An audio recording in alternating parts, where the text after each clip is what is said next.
Hello friends, welcome to மஞ்சள் easy cooking. இன்றைக்கி நம்ம வீடியோவில் பாய் வீட்டில் செய்கிற டேஸ்டான பிரியாணிக்கு யூஸ் பண்ணுற பர்ஃபெக்டான பிரியாணி மசாலா பவுடரும் அது கூடவே சரியான மெஷர்மெண்ட்டோட இஞ்சி பூண்டு பேஸ்ட்டும் எப்படி செய்யுதுன்னு பார்க்க போகிறோம். ஃபஸ்ட்டு இப்போ நம்ம பிரியாணி மசாலா பவுட்ரு எப்படி செய்யுதுன்னு பார்க்க போகிறோங்க. அதுக்கு இப்போ நான் 25 கிராம் பட்டை, 20 கிராம் ஏலக்காய், 15 கிராம் கிராம்பு எடுத்துருக்கேங்க. பட்டையும் ஏலக்காயும் ஒரே மெஷர்மெண்ட்டில் எடுத்தால் ஏலக்காயோட வாசம் கொஞ்சம் பிரியாணியில் அதிகமாக வருங்க. ஏலக்காய் விட பட்டை அதிகமாக இருந்தால் பிரியாணி கொஞ்சம் நல்லா டேஸ்ட்டாக இருக்குங்க. கிராம்பு 15 கிராம் எடுத்துருக்கேங்க. கிராம்பு எப்போவுமே கம்மியாக இருக்கணும். கிராம்பு அதிகமாச்சுன்னா பிரியாணியில் கசப்பு தன்மை வந்துடும். அதனால் நீங்கள் இந்த மெஷர்மெண்ட்டு சரியாக இருக்கும். 25 கிராம் பட்டை, 20 கிராம் ஏலக்காய், 15 கிராம் கிராம்பு. இந்த அளவு பட்டை கிராம் ஏலக்காய் எடுத்து அரைச்சி பவுட்ரு பண்ணி வச்சிட்டிங்கன்னா நம்ம எப்போவுமே டேஸ்ட்டான பிரியாணி செஞ்சிடலாம்.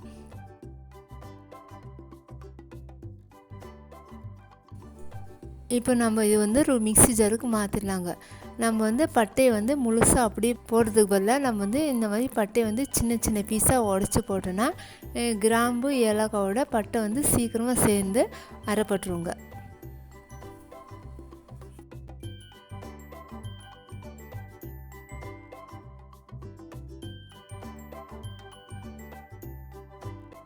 இது இப்போ நம்ம நல்லா நைஸாக பவுட்ரு பண்ணி எடுத்துக்கலாம். இப்போ நம்ம இது ஒரு பவுலுக்கு மாற்றிடலாங்க. இந்த மசாலா நம்ம பிரியாணிக்கு மற்ற எல்லா நான்வெஜ் டிஷ்ஷுக்கும் யூஸ் பண்ணிக்கலாம். இதோட வாசனையே ரொம்ப நல்லா இருக்குது. பட்டை கிராம் ஏலக்காவை நான் வெயிலையும் வைக்கிறீங்க, லைட்டாக வறுக்கவும் இல்லைங்க. நான் அப்படியே அரைச்சி எடுத்துருக்கேன். நல்லா நைஸாக பவுட்ராக இருக்குது. பர்ஃபெக்டான பிரியாணி மசாலா பவுட்ரு ரெடி ஆயிடுச்சுங்க. நீங்களும் இதே மாதிரி ட்ரை பண்ணி பாருங்கள். கண்டிப்பாக உங்களுக்கு யூஸ்ஃபுல்லாக இருக்கும்.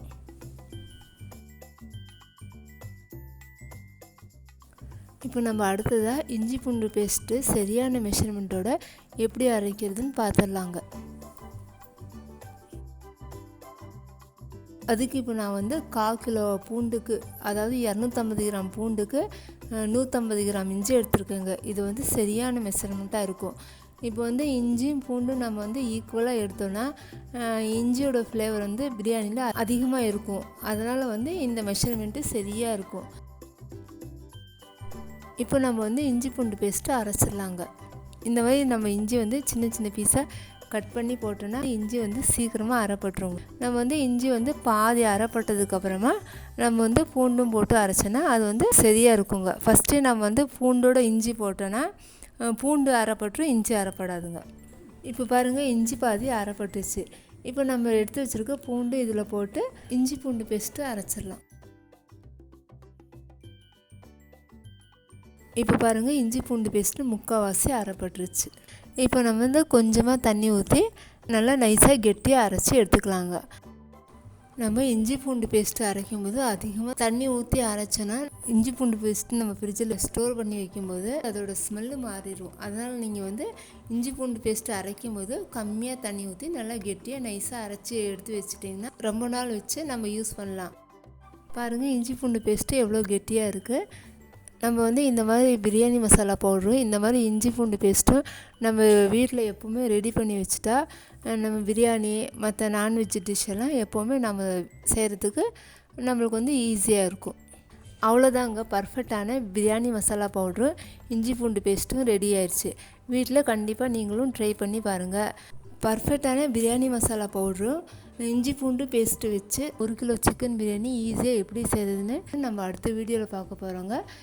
நீங்கள் நம்ம சேனல் மஞ்சள் ஈஸி குக்கிங்கை சப்ஸ்கிரைப் பண்ணி பக்கத்தில் இருக்க பெல் ஐக்கான் கிளிக் பண்ணி அதில் ஆளுங்கிற ஆப்ஷனை செலக்ட் பண்ணி வச்சுக்கோங்க. அப்போ தான் நான் போடுற வீடியோஸ் உங்களுக்கு உடனடியாக சேரும்.